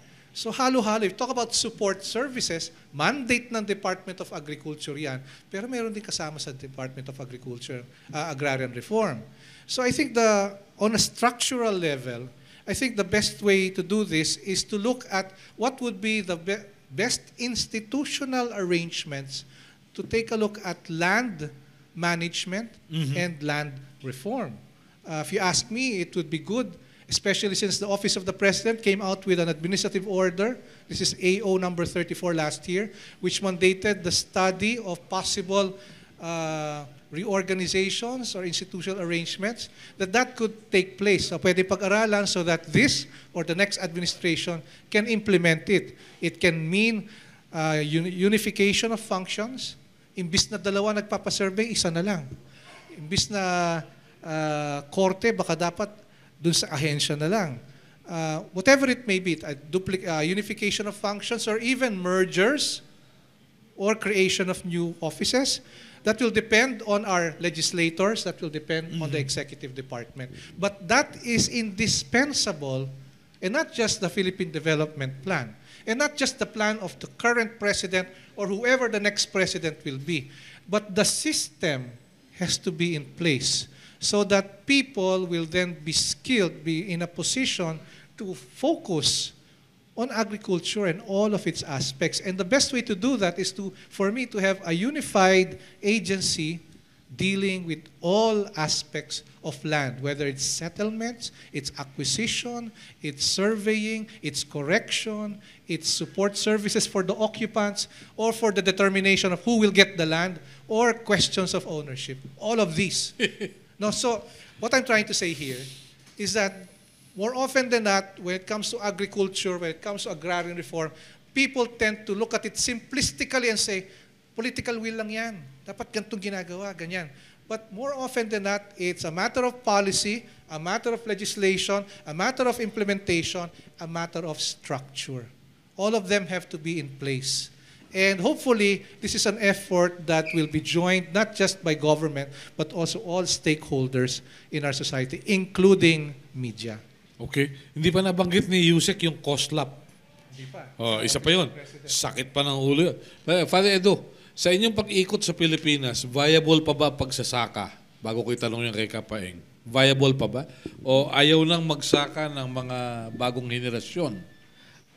Babalik po tayo doon sa isang issue kanina, yung nabanggit na bakit parang nawawalan na yata ng loob na magpatuloy yung mga magsasaka. Hindi lang yung kabataan na pinag-uusapan. Kahit na yung mga nabigyan na ng CLOA, ay hindi pa rin nagagawang pagyabungin at gawing produktibo. Ang isa nga pong problema na nakikita namin ay yung kawalan nga ng suportang serbisyo. Dahil ang mga magsasaka, ito kahit sa Luisita case, Negros na pinupuntahan din namin, kahit nasa kanya na yung CLOA, pero kinakailangan niya na halimbawa 20,000 per hectare, at minimum lang po yun para pagyabungin niya yung 1 hektaryang lupa. Wala siyang kakayahan na gawin yon. Kaya ang nangyayari, at may mga oportunista rin namang mga nangangapital, ay sa kung anong pamamaraan, labag man sa batas, ay hindi man ibinebentang tuwiran pero ipinahihiram yung lupa. At marami pong kasong ganun. Kaya nga sinasabi namin po kanina, yung agrarian reform ay hindi lang land acquisition distribution, dapat may kadugtong. At kung nagkulang tayo doon sa mga kadugtong na plus-plus na yon, kahit na halimbawa pagpapatibay ng samahan, ng mga organisasyon, capacity building ng mga magsasaka, kaya nga sa ngayon nakakawalang loob na nga po kahit yung mga kabataan dahil ang nakikita nila hindi talaga nagagawang iahon sa kahirapan ng buhay yung mga magsasaka. Kaya nga po nabanggit ko kanina yung agripreneurship na mahalaga din na bigyang diin yung kakayahan ng pagbubungkal ng lupa para kumita rin talaga at mapatunayan na sa pamamagitan ng agrikultura o ng paglilinang ng lupa ay kaya nating mapaunlad ang buhay. Kailangan po ito gawing large scale, pero sa small scale, may mga nakikita tayong magagandang halimbawa. Kahit na hindi umasa sa gobyerno, yung mga magsasaka na talagang may kakayahan, pero siyempre, mahalaga ang papel pa rin sa gobyerno dahil nandyan din ang mga pondong pang-suporta. Pero mahalaga din yung pagbabago ng kaisipan sa bagay na yun. Siguro, kasama na rin nga doon yung struktura, kagaya ng suportang serbisyo na mula sa pamahalaan din. Okay. Yes, yung salita po kasing agrarian reform, kung mapapansin nyo, hindi po land reform, agrarian reform. At ang sukat ng tunay na reforma para po sa pansakahan ay yung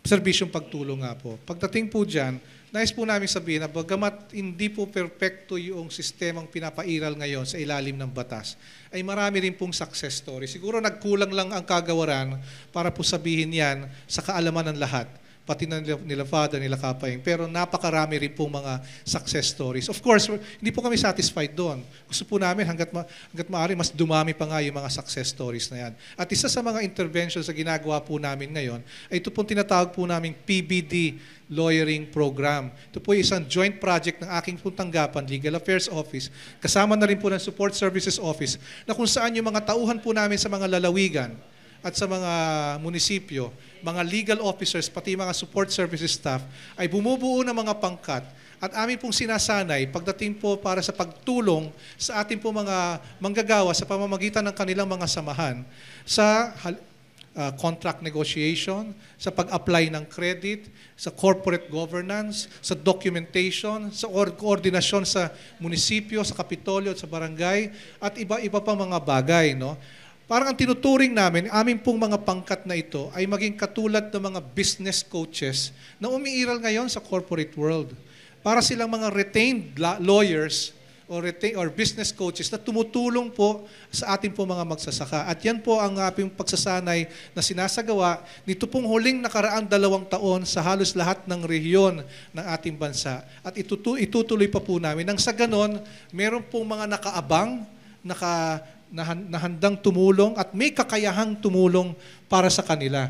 Maaring mag-ayuda pagdating sa pagnegosasyon at pagsara ng kontrata, maaring tumulong sa pag-apply ng kredito, pagtayo ng korporasyon.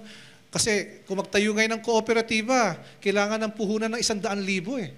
Saan mo na maasahan yung ganong klaseng pera na kukunin ng ating mga magsasaka? Kaya ini-explore po namin iba't ibang mga business organizations. Halimbawa na lang itong Non-Stock Association under the Securities and Exchange Commission na kailangan din ng tulong kung paano gagawin yon at sinasanay na po namin ang mga tao namin pagdating Hindi po ito dyan. na Polish NGO, Hindi po, mga tunay na mga asosasyon po ito. So yun po, no, may mga sagot na po kami, mga hakbang na po kami dyan. Ang hamon na lang po para sa amin ay lalo pong palawakin ang mga programang ito nang sa ganun matulungan po lahat.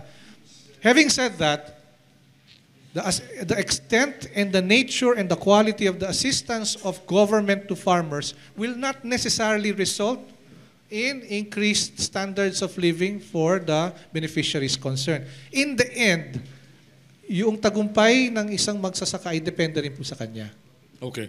Well said. Father Edu, bago Dagdag po, kay ito Kapay. kaunting dagdag lang doon sa panawagan. Tama naman din yung sinabi ni Yusek. Pero isang katanungan ko rin po at baka makatulong sa kanyang sinabi along that line.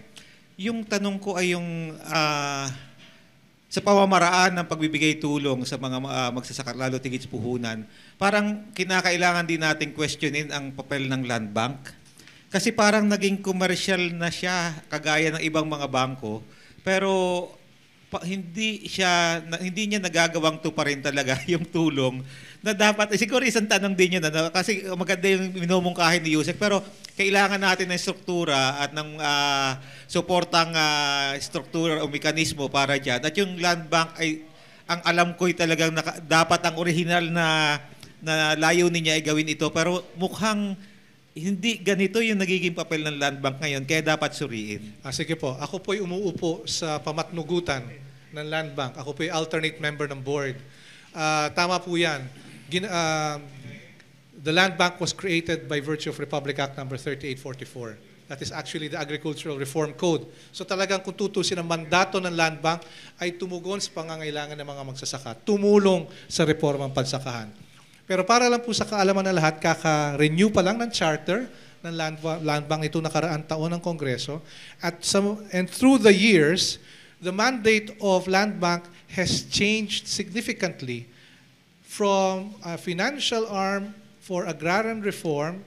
It has expanded to become the bank of the government, and servicing not just all government, but also other priority sectors. Farmers, first and foremost among them, but also fisherfolk and even other sectors. The priority programs can be involved with respect to conditional cash transfers or housing, low-cost housing, etc. Marami po yan. Ngayon, tama po, may mga perception na parang lumihis po yata ang land bank sa kanya pong mandato. But let's check the figures. And as far as I know, kasi para po akong sirang plaka dyan ang land bank po ay hindi lang naman po bangko. Ito po ang pinakamalaking social enterprise sa ating bansa. Nasa batas po yan. Sa kabilang banda, hindi lang naman po siya social enterprise. Bangko din siya. Ano nga po ba ang papel ng financial institutions ng ating pamahalaan? At hindi po maaaring tingnan lamang po ito sa pananaw ng programa ng reformang pansakahan. Pagdating po sa Agri-Agra Law, halimbawa, na kung saan mandando ang bawat bangko, land bank man o hindi, na maglaan ng 20% po yata na kanilang loan portfolio, 25% para po sa agricultural sector. Ang pagkakaalam ko, dahil ito po'y tinanong ko nung pinakahuling pagpupulong po ng board, mga 40% ng loan portfolio ng land bank ay napupunta po sa Agri-Agra. So, the figures belie perceptions. But, the perception, for example, of Father Edu here, he may be onto something because baka naman ang tinutukoy niya, baka lalong dapat palawakin pa yung papel ng land bank. Dito, magkakaroon po ng balancing act. Dahil siyempre, unang-una, dahil bangko siya ng gobyerno, inaasahan magbigay ng dividendo, dapat hindi naman po matanggal yung kanyang sombrero bilang bankero. Sa kabilang banda, kaya itong balanse, hindi lang siya dapat bankero lang. Kailangan talaga maghanap siya ng pagkakataon, tumulong. Problema, may merkado nga ba para dito sa ganitong klase mga pautang? Ang sinasabi po natin, meron, pero dahil siyempre minsan ang tingin nila traditional na bankero yung pananaw, nasabi na, teka, pero parang kulang. Kaya tuloy, doon sa 40% ng loan portfolio nila na pupunta sa Agri-Agra, kasama doon yung pati doon sa bonds na kabayaran sa mga may-ari ng lupa na kinuha sa under the Agrarian Reform Program. Pero tingin ko, ang tukoy naman ng Agri-Agra Law ay yung mga tipong direktang papautang sa mga magsasaka o di kaya sa mga asosasyon nila o di kaya sa mga rural bank or accompanying financial institutions na ito lang ang talagang sineserbisyohan. Doon po maaring kailangan tulungan at mismong ang pamunuan ng land bank ay kinikilala ito. Ginagawa nilang konkretong sukatan sa kanilang performance at accomplishments kung paano nila natutugunan ito. At lagi ko nga kung sinasabi, maybe we can do more. And that is the challenge before us. Maybe the challenge before Congress as well is to clarify and to make concrete what those standards are. What exactly do we want land bank to do? Apart from mere perceptions that it is not doing enough. It is one thing to complain, it is another thing to come up with concrete proposals. That's what we're waiting for. Kapaeng, sige po, anong tingin nyo sa pinag-uusapan ngayon? Bago tayo magpaalam, no? Nananatiling viable ng pagsasaka, Melo. Basta't yung kinakailangang yung komprehensibong suportang serbisyo o subsidyo, lalo na sa produksyon, ay dapat yan ay na iaayuda sa ating mga magkasaka, yan man ay kumatawan sa malaking bahagi ng pondo para sa pagpapalakas ng ating lokal na agrikultura. Kaya lamang, siyempre, may mga umiiral na mga patakaran na talagang sa halip na maingganyo, nagiging disincentive pa sa ating mga magkasaka, lalo na kung walang suporta kahit sa presyo ng kanyang produkto. Wala din siyang ganong access sa mura at abot kayang pautang, o kredito. Katulad nung sinasabing ni Father Edu, ni Yusek Parungaw, diyan sa kalakaran ng pautang sa Land Bank of the Philippines. Bakit yung halimbawa 10 bilyong nire-remit ng Land Bank sa National Treasury, no? Pwede namang ibalik yun. Saan yun ang socialized credit program o facility sa mga magkasaka natin, maliliit na mga mangingisda. Bukod pa dun sa tingnan talaga yung bakit ba napakaliit do sa loan portfolio ng Land Bank ang umaabot sa ating mga magkasaka at mga mangingisda. So magandang tingnan yon.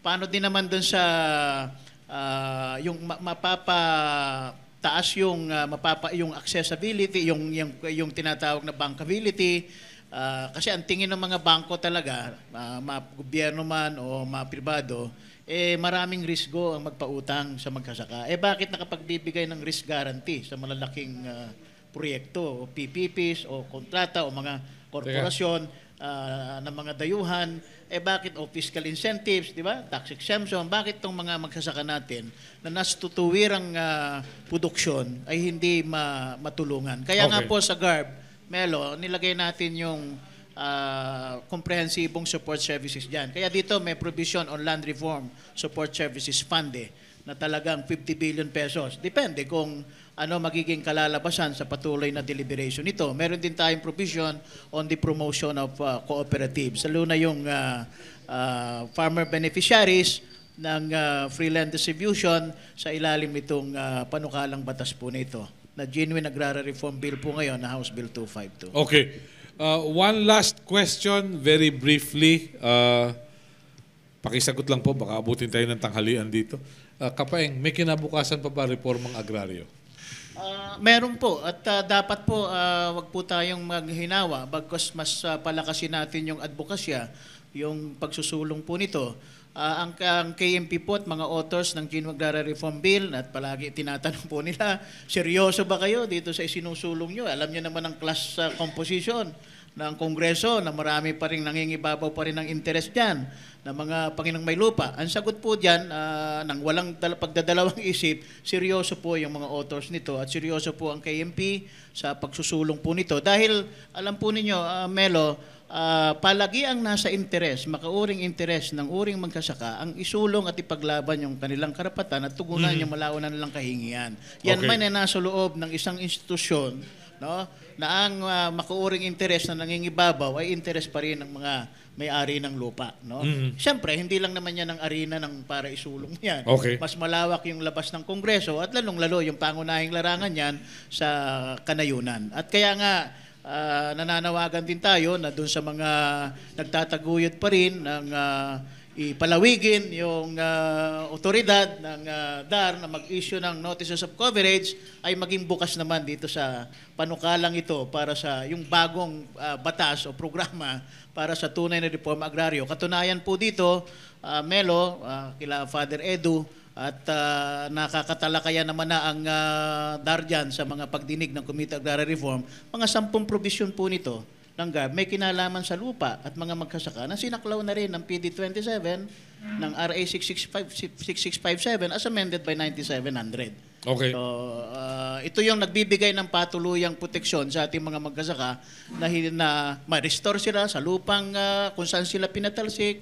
lupang inagaw sa kanila, iba-ibang kaparaanan, sinasabi mang legalized na paraan, at matiyak yung karapatan talaga ng mga magkasaka na magkaroon ng sariling lupa. Pahabol mo? Yusek, nabanggit niya kasi yung pagdating daw ng extension, may expiration. Ang nagtataka lang ako kasi, gaya ko, halimbawa, if I had a little money, mag-invest ako sa lupa, gusto ko mag-farm. Nakakatakot kasi minsan Kukuha ka ng lupa, baka may litigation, baka peke yung titulo, baka ganito, ang daming kausap, di ba? Yung in all aspects of our lives dito sa Pilipinas, hindi simplified eh. Di ba dapat ang pinagtutuunan ng pansin ng gobyerno is to make lives simple for Filipinos.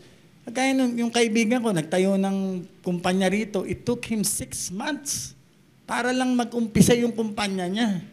Di ba? Ang daming red tape. Baka DILG concern yan dahil Hindi pagkuha ng naman. permit. Yung sa lupa kasi, di ba yung, kasi merong lupa yung wife ko sa probinsya, it's beside a creek. Binenta na lang namin kasi nakakatakot eh. Ang hirap mag-invest.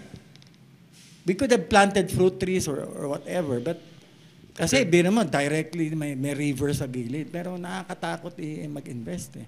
Kasi government simply doesn't make policies and Simple policies, you mean? di ba yung ang hirap eh. Wala bang anong ginagawang gobyerno doon? Well, I can speak only for the DAR. And insofar as simplification is concerned, we have since day one simplified on several occasions, in fact on 3 separate years, the long process of acquisition of land holdings. Previously, when we began serving under this government 4 years ago, the process took all of, and this was on a lucky day, 14 months, involving so many steps. Now, with 3 administrative orders, we have managed to bring that down to just around 8 months. But then again, simplicity or simplification should be taken in context, because agrarian reform is not just a DAR concern. It is a multi-agency concern. And as I had spoken to you a while ago, this involves many other offices and agencies involving surveying, involving titling, involving registration. We have to work with the Land Bank, the DNR, the Land Registration Authority, and all of these. Which is why it's very important that there are studies currently being made to pave the way for the rationalization and coming up with new institutional arrangements for all agencies dealing with land and rural development. Now, having said that, do I believe that there is a future for the program in this country? Matibay at matatag pa rin po ang aking pananampalataya na may kinabukasan po, dapat lang pong may kinabukasan ang ating pong programang reformang pansakahan, dahil dito po nakasalalay ang tunay na kaunlaran ng ating bansa. Makikita po yan sa mga hakbang na ginagawa na ng ating gobyerno at sana'y makikita pa sa mga susunod na hakbang, hindi lamang po ng ehekutibo, kundi kasama na rin po ng lehislatura at ng ating hudikatura. I am confident that with the presidential certification of 2 bills, the Senate and the House version of the proposed bill giving us more time to issue NOCs, then the DAR will be able to complete its job under the law as presently constituted. I am confident that after that happens, and with the ongoing conversation now happening on how to further improve the program, that we will have a better law to implement this in order to come to fruition our objective of real agricultural development, of increasing the standard of living of our farmers. So having said all of that, and for someone who is not connected with the civil society in agrarian reform, who used to be a corporate lawyer, some of my clients are even these agricultural companies. And I am making this disclosure in keeping with the title of this program, Tapatan. Tatapatin ko po kayo na naniniwala po ako na may kinabukasan pa rin ang ating pong ekonomiya, lalong-lalo na po sa sektor ng ating pong mga magsasaka at manggagawang bukid. Lalong-lalo na kung nandiyan ang mga katulad nila Father Edu, nila Kapaeng, natutulong din po sa harap ng kanilang pagbabatikos po sa amin. Tumutulong din naman po. Malakas na dahilan at batayan. Ayun, sige, hindi ko napapansin. Bagamat may nasabi pong gano'n, yun naman po, pinagtutulungan na rin po natin lahat ito. At darating din po tayo dyan. At kailangan din po ng tulong ninyong lahat para po dito. Okay. Father Edu, Alam ko may biyahe ka pa patungong Tagaytay. Ilang dekada pa ng rosaryo ang kailangan natin? Magnunubina pa ba tayo? Magkatotoo lang ang ating kolektibong mithiin. Kaya po nandirito kami sa Hanay na Simbahan, isang bagay lang talaga dahil nangako tayo nung PCP2 na nais nating maging simbahan ng mga maralita. Kaya pangunahing problema yung karalitaan na alam natin sa kanayunan ng pinagmumulan ay yung inequality o hindi yung napakalawak na agwat ng mayroon sa wala, at ang pangunahing ugat po nito yung sa usapin ng lupa. Kaya may batas man po o wala, kahit nandito pa kami para magsulong ng karapatan ng mga magsasaka at ng mga mahihirap, kaugnay ng mga CSO, kaugnay din ng gobyerno paminsan-minsan kung may mga kinakailangan pagtulungan. Kaya yun po, patuloy din kami kagaya nga ni Kapaeng na magsisikap at sa patuloy na paglilingkod at pagsusulong ng reformang pang-agraryo. Mga kaibigan, on that note, we bring to a close our edition this Monday. O sige po, pahabol. Sige, para KMP po ay naimbitahan doon sa idinaos na planning meeting ng CBC Binasa, Father Edu, para sa observance ng Year of the Poor, yung 2015. Hindi nga lang po nagkaroon ng pagkakataon ng ako noon na maipaliwanag ang nilalaman itong House Bill 252, at may latest version na po ito na aming tinatalakay doon sa committee level ng Agrara Reform. Sana po mabigyan ng pagkakataon, siguro makakatulong ang nasa rito sa CVCP bago man lamang sana yung plenary meeting po ba yun? Sa July, maipaliwanag po yung nilalaman, at yun na rin pagkukonsidera doon sa comments ng mga pangunahing mga government agencies natin na meron na nga pong latest draft, latest version rather, itong House Bill 252, para maipaliwanag po natin ang tunay na nilalaman at syempre yung tunay na adhikain o layunin po nito, kasi kailangan po nating mabiligtad yung kalagayan na itong mga nagsasabing may-ari ng lupa are not the actual tillers, but the actual tillers talaga are not the owners ng lupa. So kailangan po natin talaga na mahalaga po ito para mapairal talaga natin ang katarungang panlipunan sa kanayunan, at mapatupad po talaga, at ito po isa sa mga mahalagang susi, ang tunay na reforma sa lupa at pambansa industrialisasyon sa pagkakamit ng tunay na kaunlaran ng ating bansa, lalong-lalo na po sa kanayunan. Maraming salamat po. May kasabihan pong hope springs eternal, although somebody already made billions of pesos from selling hope. Okay? Sigarilyo yan.